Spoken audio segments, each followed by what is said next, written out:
You are watching my favorite YouTube channel. I am Chill, last name Monger, and I'm reading right here. This is the thumbnail of the video. The penultimate issue of the Black Panther. It is legacy number 221, or issue number 24 of Ron Gidley's run, because it continues to honor the status quo that piece of garbage decided in his ongoing onslaught of destroying this character and writing terribly on his way out. Damn, they're not going to let me write any more Black Panther comics. All right, issue number 15. I did the Namor thing. What can I do? Oh, I'm going to make him say this ridiculous thing where he says he's not going to be an Avenger anymore, and he's not going to be a Black Panther, or he's not going to be a king anymore. All that. That's all going to be me. Last page is going to be all these guys walking off into the sunset, and it's not going to be T'Challa. Wakanda forever. Huh. I'm done. That was what the soldier of racism executed. Picking up the baton is the writer Dr. Ewing. In she comes, and issue number 1, he was not the king. And issue number 2, he was not the king. And issue number 3, he was not the king. Meanwhile, I'm reading the Avengers, and they wrapped that up. They solved it, and they said, well, let's fix that. You're back on the Avengers, okay? They even call him king right over there. And they didn't even have him wearing this. Issue number 5, 6, which was, wow, 7, 8, 9. This is the 24th issue of that garbage. And the current comic book writer of this series has one more chance, one more crack at it, to undo the long-term destruction that a soulless being, who I affectionately call Mephisto, left us with. How could that trash, that man who has an article on Esquire, how could that guy have so much power on his way out to influence story, to put this character, legendary character, in a hole? And we just honor it, and we just let it go. Oh, nah. Things need to be fixed. This character's status needs to return. The first comic book issue, the first page of this issue, has him chit-chatting with Shuri. Shuri's back in that form, and the digital version, right? The holographics. And in the holographics, she said something really cool. Likely, but this is a bad time for either of us to be leveling accusations at Parliament. I like that the Parliament are the bad guys. Shuri understands it. T'Challa understands it. How the hell are they working on intergalactic travel? How the hell are they working in coordinates with the ambassador Saint Croix? This is so cool. I wish I had more issues to understand where that would go. From the way that this comic ended, I don't think we're getting anything about space. Remember how the last issue it says Ad Astra? Which somebody told me that's Latin, it means to the stars. I don't think we went to the stars. Maybe she knew what was coming and she's like, okay, let me just fix up the story. Let me wrap it up. And so I gotta close those. I can't do any more long term. I just gotta wrap this up. And trying to make the Grey Wolf the big meaningful bad guy at the end. Another thing happened here where she was like, where Shuri tells her brother, yeah, there's this guy named Indozi. That's who Baba Nikisu is. That's who this mysterious guy is. Kivuma, I should say, not Baba Nikisu. And then all of a sudden, in one little blurb, I got issue number 6 explained to me. I'm retrieving my footage from Baba Nikisu's final moments, and there are traces of some kind of energy signature that's unrecognizable to me. Something not of this plane. Something... And here we go. Something ghostly. I was able to dig this up from my classified royal archive based on the name you gave me, Kivuma, real name Ndozi. Ran the Hattusarazi under King Matili, our great-grandfather, disappeared one day, left behind rumors of heinous acts. I didn't need issue number 6. Can you imagine if we had one more issue to do things? The characters Woro and the character Kacinda from the Ilonga family way too many characters in this 10 issue series. We get to see them appear one more time. They're kind of like, I don't know, Bulk and Skull from Power Rangers. And that's Niobe. Niobe had a cool line where Niobe goes, "Yeah, should I be reassured, or should I worry that I'm being kidnapped by these imbeciles?" Good line right there. Oh, Besa, Samira, yeah, Samari. So the mission to retrieve Samari has been mentioned like 3 times just in this comic alone. It is high priority. I'm gonna jump to the conclusion that Samari will be rescued by the time we get to the new, by issue 10. There were so many bodies that Kivu Ma had in this cool thing. Imagine you're the artist, and like in your script you get, okay, this is what I want you to draw. Floating through the air, here's on this side, floating through the air, and there's gonna be like pods inside some structure, and I don't know what you call those. There's gonna be like metal. Okay, go. And it's 2 pages, and yeah, that's what we get inside there. That little green tube, you can see. It looks like she goes, "Oh my God, Baba Nikisu." That's Alinia noticing. I think maybe one of those other tubes is Samari, because Besa keeps bringing Samari up. There was a moment here which the internet is going to talk about right there. Chillmongers, not the internet. Meanwhile, elsewhere in Burnin T'Chaka, I talked about this. Okay. Nyobi says, "As a boy, I used to play in the cemetery. Bro, I don't care about your character anymore. A new writer is going to come and never use you as a character again. You are..." It's just the nature of Marvel Comics. All these supporting characters got brought up. Woro, Cassinda, Alenia, Niobe, Faiza. Faiza's in here. Not gonna matter anymore. Will the persona of Ize be used again if T'Challa ever needs it again? Probably not that either. Like, everything's coming to an end. Cool ass art. Look at this double page. When it gets to Faiza though, Faiza got to hear from T'Challa. She's like, I had my doubts about the Black Panther. This is a minor complaint. I want the Black Panther to have everyone's back. This is Wakanda. This is a utopia. I don't want to hear that there's doubt amongst the people about their Panther. And T'Challa kind of was like, yeah, I'll make sure that I can fulfill that. He wanted to live up to that. Very sincerely. Look at that face. Look at that. Very sincerely, like, surprise Faiza. I'm actually part of you. I'm one of you. I'm Ize. Here's me transforming. Cool ass art. I love the transformation sequence over there. Your Highness, all these years growing up in Burnin T'Chaka, we heard that the Black Panther was the nation's protector. I'm sorry to say, I never believed it. Where was the Black Panther for people like us? That irks me. He should have been always holding it down for his people, no matter what city. Where was the Black Panther for you? If we think about it, every time Wakanda's being challenged, invaded, and he's protecting Wakanda, he was there for you. Am I to believe that the street crime stuff is something that's just recently and new because of Parliament? Or am I to believe that all these years, all these crimes and stuff have been running rampant and affecting them?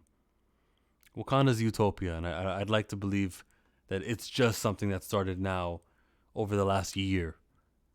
Fictionally within their universe, over the last year is when we started getting these war gang stuff.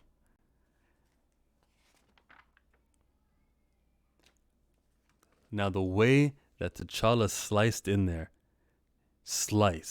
oh my God, it's T'Challa, what are we gonna do? And he just ass whooping. He's using that shield on his shoulder in a very cool way. I even like how the bullet's deflecting off of that shield on his shoulder, and the orange is hopping onto the panel right above. The orange. Every scene with Alenia, every scene in this non-physical world wasn't interesting to me. I do need to see the fighting between Kivuma and Black Panther. So, Niobe's crying out for help. I understand, and because I guess Alenia is on the side of Kivuma. It's going to be the pawn. Let's see this fight. Let's see, how do you fight a smoke monster? How do you fight a smoke monster? For the strength of Wakanda, I prefer the souls of the opportunistic, the selfish. But you will do. Definitely a soul eater is Kivuma. I want to say that's a throwback, but I don't know if I can say it for sure. Niobe? T'Challa's running after, and all these pages, a lot of setup, a lot of double pages, wide things, just to get to this moment here, the final page where it's a face-off. A lot of setup during this whole entire run, man. It's setup, just to get into a real fight. He's been having fights with minor people, kicking people's asses here and there. There's the fight with Monet and a fight with the other guy, Deathlock. And I think those are two major fights. The others were like, normal, standard. So it looks like this will be fight number 3 of the 10-issue run. What you guys think? The final words on this comic is, if it isn't the treasonous Black Panther himself, pay for your sins of your forefathers and make way for Wakanda's true protector, Kivuma. Well, at least he's not saying it's Namor. That is the Grey Wolf. That is Kivuma. That is Ndozi. That is the Hutuzaraze leader. And T'Challa is in his face, fearless leader that he is. That's going to be a cool fight, and I'm looking forward to that, how that executed. Because I remember reading Ironheart, and all of the fights were really cool in the Ironheart series. I know Ewing, she has it in her to at least execute that, like a good fight sequence, a whole 20 pages, maybe not 20, but like 13 of the pages, it could just be a long fight, a battle, and I'm just watching him evade. Oh my god, he's using this. That, don't worry, that's for my handy dandy. Let me use this. Oh, and like, if he can do it with no interference, I don't need someone else cutting in to try to help Black Panther out. He was alone. He ran off on his own. Go save Niobe, save Samari, save everybody. Hero time. I don't see Woro or Cassinda in that shot. It is a Kivuma versus T'Challa thing. Maybe with the avatar of Alenia. That's what that is. Do I want Kivuma to die? No. I want Kivuma to have the opportunity to return. Much like villains of Batman, he has so many of them, but the Penguin always returns and returns. They don't just kill the Penguin. And if they do, he'll return. He'll resurrect. The Joker appearances, these legendary villains. Let's have another one for Black Panther. Now, that's not up to Ewing. It's up to the next writer to honor what Ewing wrote. The same way her dumbass is honoring what Feces wrote earlier. We don't know if the other writer will do that. We'll maintain this character. Or we'll make a new one. All firms, a new villain. I got an idea, a new villain. That'll get butts in the seats. That'll move some units, a brand new villain. It will, for the first issue. It'll be a brand new collector's hot item. But like, I just know the industry by now. Like, all the years I've been collecting, I've been monitoring sales.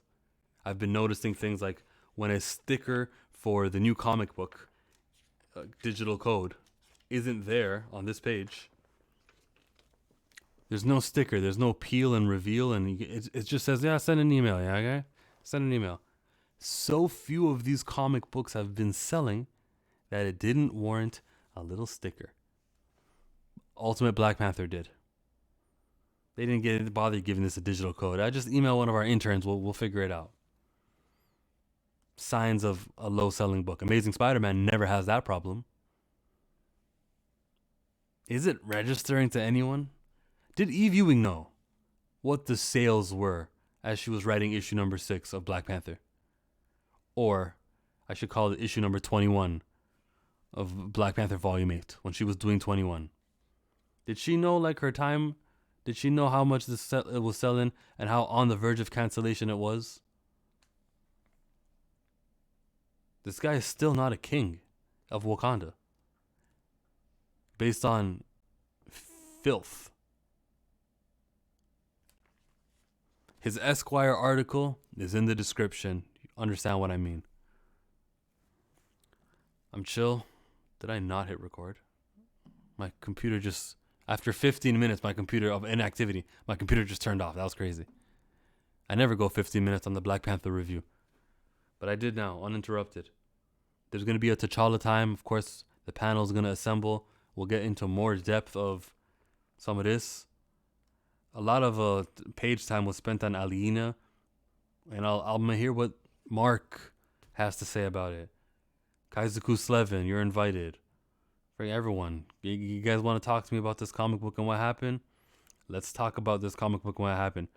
But a lot of like not in the physical world stuff was going on. Baba Nikisu and Alina, like, that relationship is being expounded on and being valued. And I go, they're not T'Challa. And I hate wasting money on characters who are not T'Challa.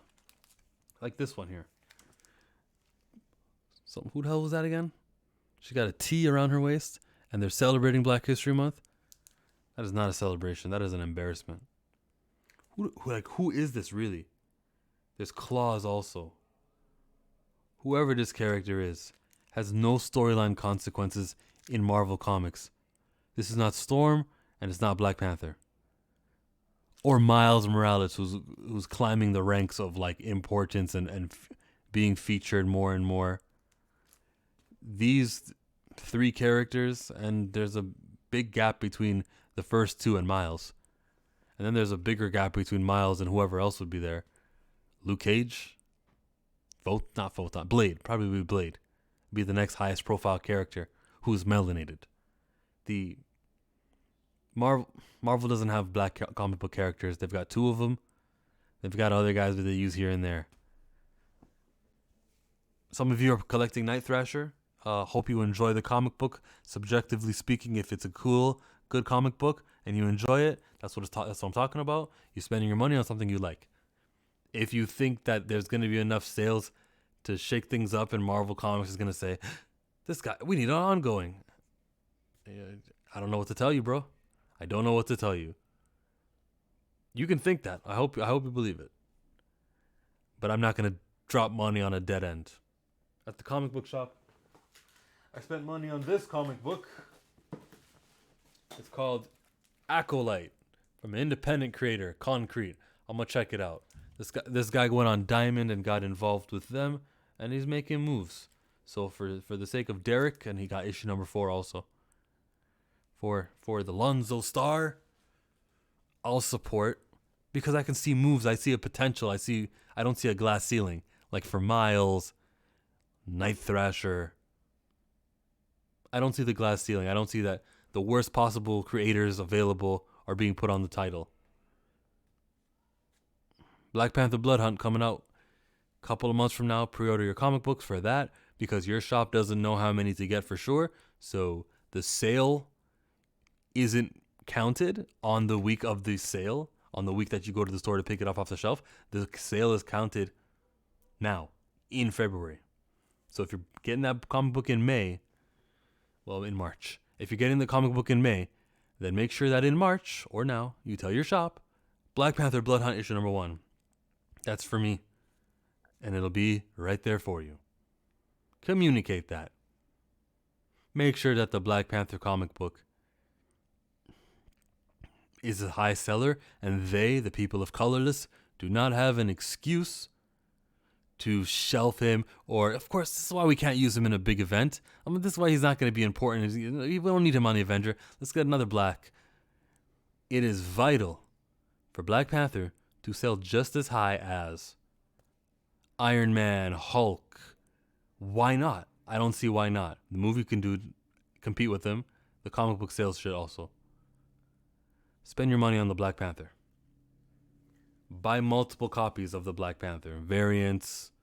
Let your shop know to get the variant also. You are doing much more good and advancing, I should say. You're doing much more advancing when you buy the Black Panther comic book than you do with the Daughter of Blade comic book or whoever else there is that exists. Storm and T'Challa, 2 characters that matter, that get featured, that are of consequence. And need the fortified their status. Okay? Okay. Nothing I haven't told you before. You should know these things, but you're not going to listen to me. Some people are not going to listen to me. They're just going to go, oh, I'm going to go to the store and I'm going to go to the shelf and I pick up a book. Buy book? Yeah. What if someone else was going to come and do that also, but now that you took that off the shelf? And now, oh, well, I didn't read issue number 1, so I'm not going to read issue number 2. That one guy would have went to the shelf, picked it up, liked it, and then he would have came back for issue number 2 and issue 3 and issue 4 and 5, or 3, for Black Panther Blood Hunt. But because you said, I gonna go to the store and pick up book, buy book, give me $4, thank you. Because your dumbass did that, rather than telling your comic shop, hey, put this in my pull, have it reserved for me. Don't put this one on the shelf for all the walk-in customers. Have this one here. That sale is counted right there, and you pick it up and you do it. And then it's also available for the people who are going to walk in, and maybe they could get more. Your inability to communicate to your shop is costing a Black Panther comic Blood Hunt issue number 1. It hasn't happened yet. It's going to happen in May when your dumbass doesn't pre-order. But it's going to happen like that. I'm out.